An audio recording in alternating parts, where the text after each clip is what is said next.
አንድ ሰው የቅርብ ዘመዱ ሲሞት ተሰባስቦ ምግብ ይዞ መሄድ እንዴት ይታያል? ለምሳሌ እኛ ሴቶች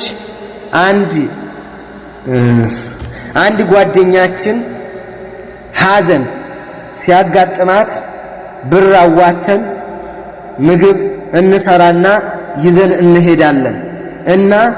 ችግር አለው ወይ? እንዲሁም ለቅሶ ለመድረስ የጊዜ ገደብ አለው ወይ? والله اعلم ان شاء الله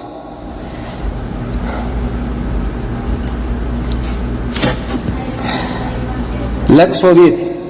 ሞት የመጣባቸውና እንደዚህ አይነት ያጋጠማቸው يصنعوا لآل جعفر طعاما نبي عليه الصلاة والسلام ብዙዎች ይሄን ሐዲስ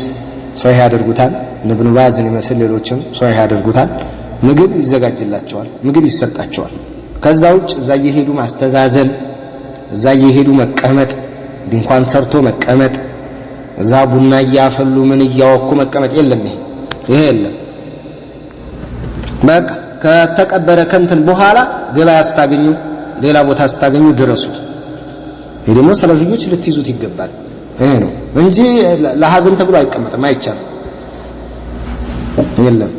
ድንኳን ጥሎ እንደዚህ ሰው እየመጣ እናንተም አትይዙ ምግብ ግን በሰዓቱ የተለያየ ነገር ስለሚደርስባቸው ቤታቸው ባዶ ስለሚሆን በሌላ ነገር ቢዚ ስለሚሆኑ ምግብ አድርሳችሁላቸው መመለስ በቃ የለም ይሄ እገዛ እርዳታ ውስጣቸው የተለያየ ነገር ካለ ወጪ አውጥተው ከሆነ በህክምና በምን ገንዘብ መርዳት ራሱ ክልክል ነው አላህ ግን ወንፈል የሚባል ነገር እንዳይ ወንፈል ከሆነ ቢድዓ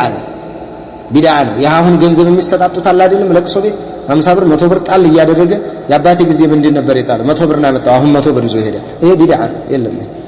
ዝም ብሎ ማገዝ መርዳት ግን አልተከለከለም መርዳት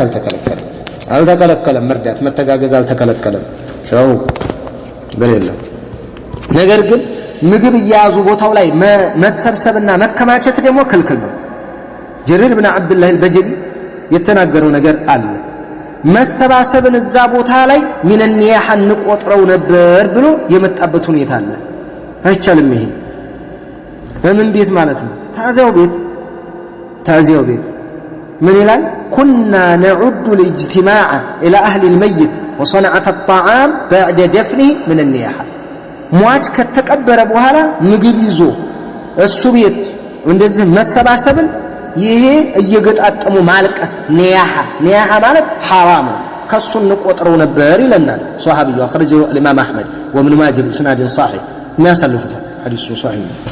ስለዚህ ይሄ አትከማቹ እዛ እየሄዳችሁ አይቻልም ክልክል ነው አትከማቹ ለቅሶ ቤት እየሄዳችሁ አይቻልም ያ ወንበር እያመጣ ቁጭ ብሎ በሳህን የሚቀርብለት ሁሉ ቢድዓ እየሰራ ነው ሌላ ሐዘን ሌላ በላዕ ነው ይዞበት የሚሄዱት